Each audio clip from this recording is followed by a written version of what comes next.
Sepak bola Indonesia lagi-lagi jadi juara dunia. Tapi kali ini seperti biasa, juara dunia dalam bikin malu diri sendiri di kancah Asia. Baru saja tanggal 18 Februari 2026 kemarin, segelintir pendukung Persib Bandung turun ke lapangan dan melakukan segala macam bentuk vandalisme hingga mengejar pemain lawan dan juga wasit pada laga kedua pertandingan Liga Champions Asia 2 melawan Ratchaburi wakil Thailand. Yuk kita bahas dulu apa yang terjadi di Stadion Bandung Lautan Api, Jawa Barat pada pekan lalu. Pada kala itu, di babak 16 besar, Persib berhasil unggul 1-0 lewat gol Andrew Jung. Tapi sayangnya, hasil itu tidak mampu membawa Persib lolos ke babak berikutnya karena kalah agregat 1-3. Hasilnya, segelintir bobotoh menjadikan wasit Majed Muhammad Al-Samrani sebagai kambing hitam. Hampir 1.000 bobotoh turun ke lapangan. Mereka mengejar wasit, bahkan pemain Ratchaburi juga menjadi sasaran.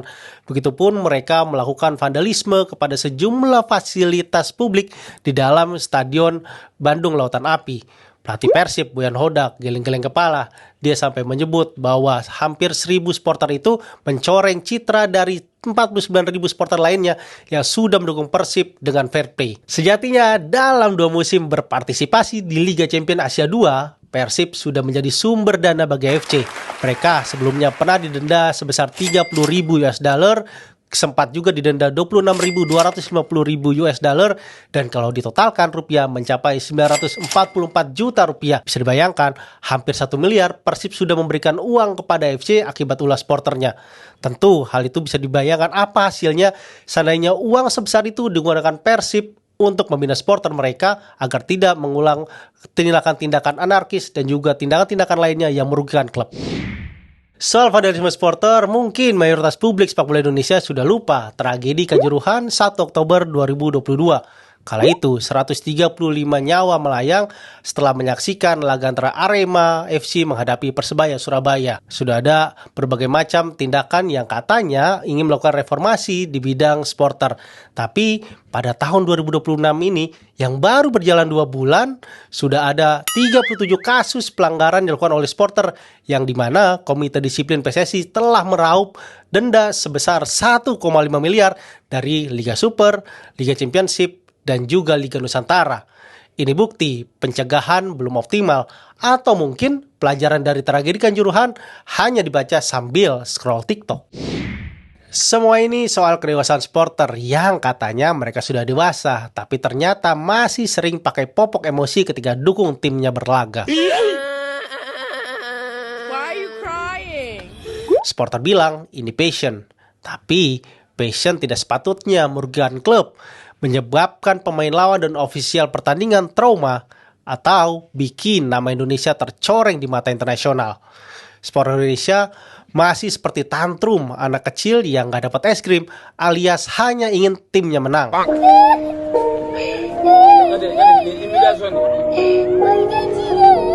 Seolah olahraga hanya dihitung dari menang dan kalah, dan melupakan mantra sportivitas. Di Persib versus Ratchaburi, kekecewaan ke wasit jadi alasan mereka turun lapangan. Pembinaan supporter, ya sukses total. Sukses bikin kita jadi lelucon di Asia. Persib punya Viking dan Bobotoh, salah satu basis fans supporter terbesar di Indonesia. PSSI bilang ada regulasi supporter, tapi sayangnya regulasi itu kayaknya seperti aturan lalu lintas di Indonesia. Bener ada, tapi nggak ada yang peduli kayaknya. Di level Asia, AFC nggak main-main, apalagi Persib sudah kena denda berulang. Sekarang ancaman lebih besar membayangi mereka. Larangan main kandang atau denda yang bikin kas klub jebol menghantui Persib. Hingga berpeluang juga berdampak kepada para wakil Indonesia lainnya yang akan berlaga di Asia pada musim-musim mendatang. Ini bukan cuma salah supporter. Klub, PSSI, pemerintah, dan aparat tak bisa cuci tangan dari drama komedi tragis ini. Klub jangan terbelenggu labirin permasalahan supporter yang tak berujung. Mereka harus bangun program pembinaan supporter yang rutin hingga sanksi internal yang tegas terhadap oknum-oknum supporter yang melakukan kerusuhan. Begitupun klub jangan hanya jadikan seperti sapi perah mereka yang hanya diperlakukan untuk beli tiket laga dan juga merchandise. Ajak supporter dialog demi memahami kondisi klub yang seutuhnya. PSSI dan stakeholder sepak bola lainnya juga harus konsisten terapkan regulasi keselamatan, edukasi supporter, dan sanksi yang progresif. Lalu aparat ambil andil untuk perkuat pelatihan steward, serta pertegas sanksi oknum supporter yang rusuh demi efek jera. Apapun alasannya, kerusuhan jangan menjadi wajah budaya bola Indonesia. Yang paling lucu, kita ingin timnas masuk Piala Dunia, tapi supporternya masih main lempar-lemparan kayak anak TK rebutan mainan.